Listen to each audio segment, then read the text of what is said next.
আসসালামু আলাইকুম।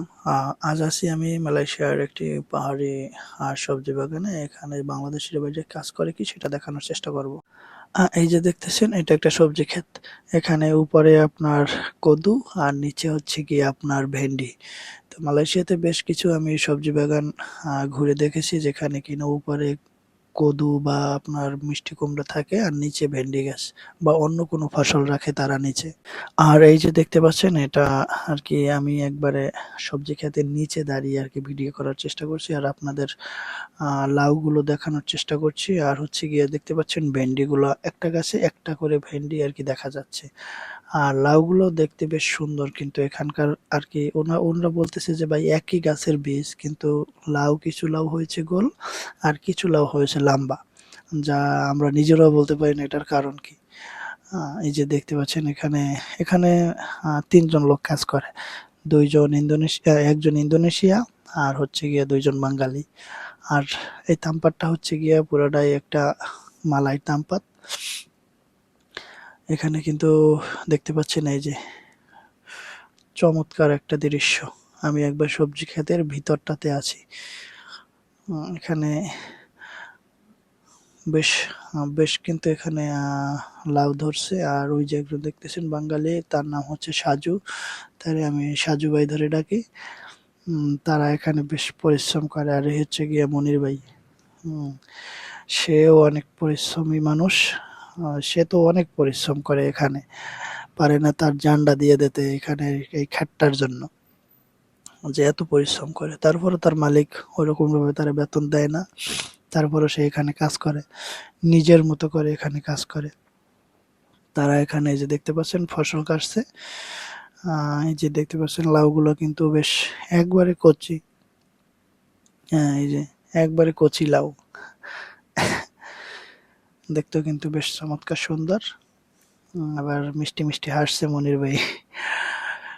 ফসল কাটা শেষ। ফসল কাটা নিয়ে যাচ্ছে এখন নিয়ে তারপর আবার ওখানে নিয়ে যাবে। ২ জনেই যাচ্ছে এখন। আপ দেখতে থাকেন সামনে আরো।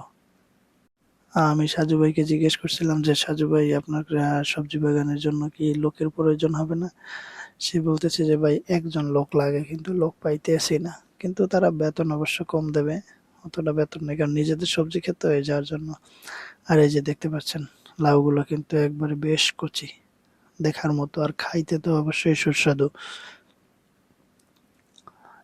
আমার যে মেস পার্টনার উনি বলতেছে ভাই যা কিছু পাইবেন সবজি ওখান থেকে কিছু কিছু করে নিয়ে আসবেন কারণ টাটকা টাটকা সবজি এখানে সবজিতে কোনো কেমিক্যাল দেওয়া থাকে না একবারে ক্ষেত থেকে নিয়ে সাথে সাথে রান্না করলে খুব মজা খেতে।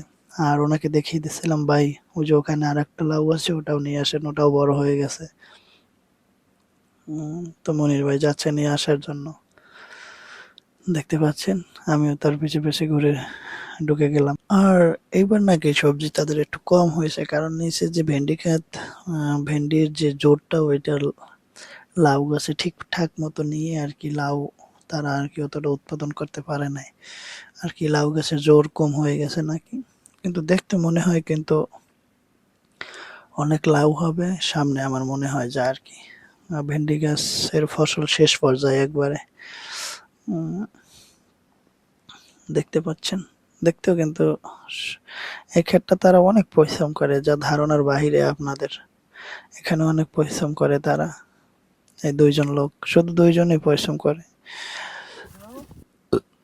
এই যে নিয়ে যাচ্ছে মনে হয় যেন বাংলাদেশের কৃষক তারা কিন্তু আসলে তাদের মালয়েশিয়া আসছিল অন্য একটি কাজে আইসা ওখানে থাকতে পারে না যার কারণে এই যে সবজি খেতে এসে কাজ করতে হয় এই যে দেখতে পাচ্ছেন তাদের সবজি কাটা শেষ তারা কিন্তু নিয়ে যাচ্ছে মাথায় করে একবারে গ্রামীণ পরিবেশের মতো বাংলাদেশের দেখতে পাচ্ছেন এই যে মাথায় করে নিয়ে যাচ্ছে কি পরিমাণ অক্লান্ত পরিশ্রম করে প্রবাসীরা যা আপনারা নিজেরাও কল্পনা করতে পারবেন না যে এত পরিমাণের পরিশ্রম করে হুম, ওই যে নিয়ে যাচ্ছে আর এই যে এই সাইডটাতে হচ্ছে গিয়ে আপনার শশা গাছ দেখতেই পাচ্ছেন কতগুলো শসা আমার মনে হয় যে ভিতরে আছে আমি একটু ভিতরে ঢুকে আপনাদের দেখানোর চেষ্টা করি এই যে দেখতে পাচ্ছেন শসা ক্ষেত এটা মাশাআল্লাহ শসা খেতে কিন্তু অনেক ফুল আসছে এই যে দেখতে পাচ্ছেন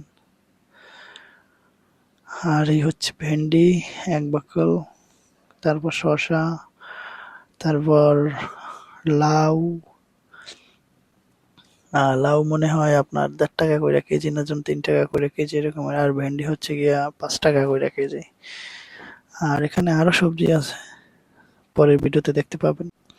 আর ভিডিওটি অবশ্যই ভালো লাগলে সাবস্ক্রাইব করে রাখবেন, যাতে পরবর্তীতে ভিডিও আসার সাথে সাথে আপনারা দেখতে পারেন। এরকমের আরো মালয়েশিয়ার সবজি ক্ষেত, পাহাড় সবকিছু দেখানোর আমি চেষ্টা করি।